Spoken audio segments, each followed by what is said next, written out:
Olá, meu irmão e minha irmã, com alegria queremos partilhar um pouco sobre o Evangelho desta sexta-feira, Evangelho que está em Mateus, capítulo 12, versículos de 1 a 8. Naquele tempo, Jesus passou no meio de uma plantação num dia de sábado. Seus discípulos tinham fome e começaram a apanhar espigas para comer. Vendo isso, os fariseus disseram-lhe: Olha, os teus discípulos estão fazendo o que não é permitido fazer em dia de sábado. Jesus respondeu-lhes: Nunca lestes o que fez Davi quando ele e seus companheiros sentiram fome? Como entrou na casa de Deus e todos comeram os pães da oferenda, que nem a ele, nem aos seus companheiros era permitido comer, mas unicamente aos sacerdotes? Ou nunca lestes na lei que em dia de sábado, no templo, os sacerdotes violam o sábado sem contrair culpa alguma? Ora, eu vos digo, aqui está quem é maior do que o templo. Se tivesseis compreendido o que significa quero a misericórdia e não o sacrifício, não teríeis condenado os inocentes. De fato, o Filho do Homem é o Senhor do sábado. Palavra da salvação, glória a vós, Senhor. Então nós temos aqui um ensinamento, uma reflexão de Jesus a respeito do que deve ser mais importante em nossa vida. Então, ele estava passando no meio de uma plantação com seus discípulos com fome, era dia de sábado e, portanto, um dia que não se podia fazer esforço. Eles colheram algumas espigas, que representam o esforço, o trabalho, para poder comer, para poder se alimentar. Então os fariseus apontaram o dedo para eles e falaram: olha, estão fazendo o que não é permitido fazer, vocês estão violando uma lei sagrada, que era a lei do repouso sabático, do repouso no sábado. Um sábado que deve ser apenas deveria ser guardado apenas para Deus.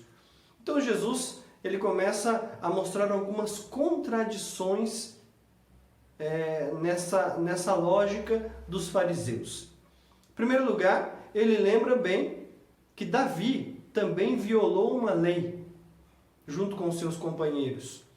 Eles com fome entraram no templo, e lá no templo eles comeram os pães que deveriam ser oferecidos a Deus, consagrados a Deus, e que só os sacerdotes poderiam comer. E não foi encontrada culpa em Davi. Por quê? Porque Davi estava com eles. Agora veja, ali estava quem era maior do que Davi. Era descendente de Davi, mas era muito maior do que Davi. Era o Messias, era o próprio Deus. Então aqui também diz a respeito de quem é Cristo. E ele ainda insiste, continua, para que eles possam entender bem. Em dia de sábado, se não se pode fazer esforço nenhum, os sacerdotes fazem. Para o culto, mas fazem. Então, de certa forma, quando eles fazem os sacrifícios, matam os animais e fazem o que tem que fazer, eles estão violando a lei. E aí?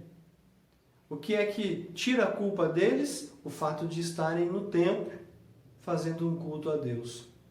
Então Jesus vai dizer: aqui está quem é maior do que o próprio templo. Afinal de contas, ele era Deus.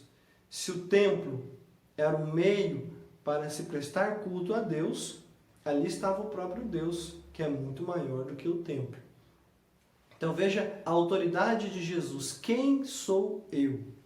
E segundo ponto do argumento de Jesus, também muito importante para nós, é quando Jesus usa uma passagem que está no livro do profeta Oséias, capítulo 6, versículo 6, que diz: eu quero misericórdia e não sacrifício. Esse ensinamento já é um ensinamento antigo que Deus, por meio de diversos profetas, já tinha falado. Deus prefere um culto vital. Cultuamos a Deus com a nossa vida em primeiro lugar. Esse é o culto que mais agrada a Deus.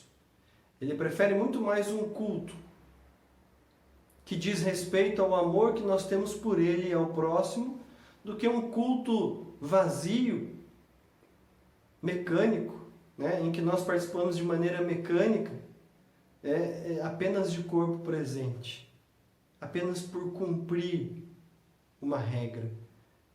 Não estou dizendo com isso, então você não precisa ir quando você estiver indo só para cumprir regra. Não é isso.